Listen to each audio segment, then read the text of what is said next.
स्थानिक नागरिकांच्या उपोषणाचा आजचा 5वा दिवस आहे. काय सांगाल दादा? आज या ठिकाणी गेली 5 दिवस आम्ही अहोरात्र साखळी उपोषण करत आहोत.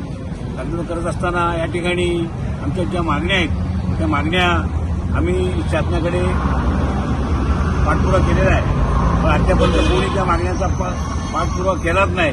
आणि इथं कोणी अधिकारी वर्ग किंवा इथं राजकीय पुढारी कोणी फिरकलेले नाही. वस्तुस्थिती अशी आहे की आमचं म्हणणं एवढंच आहे की आम्हाला अंडरपास म्हणून आम्हाला त्या दवाखान्यासमोर पाहिजे. आणि इथे या ठिकाणी आम्ही जो आमची मशानभूमी आहे त्या ठिकाणी अंडरपास खूपच्या मागण्या होत्या, पण आतापर्यंत कोणी आमचं दुर्लक्ष केलं आहे.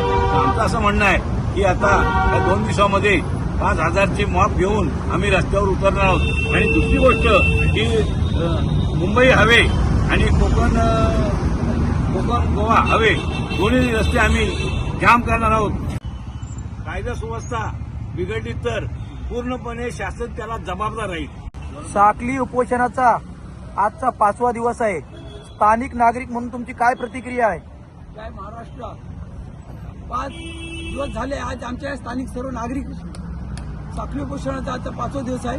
आणि या उपोषणाचे आम्ही सर्वांना निवेदन दिले असताना प्रशासकीय अधिकारी किंवा इतर स्थानिक नेतृत्व जे दिल्लीपर्यंत त्यांचं नेतृत्व आहे ते कोणी याची दखल घेत नाही.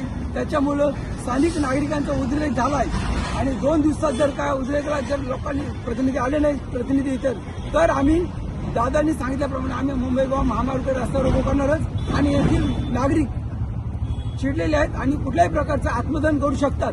एवढीच आमची शासनाला एक नम्र विनंती आहे. याला सर्वस्वी जबाबदार प्रशासन राहील.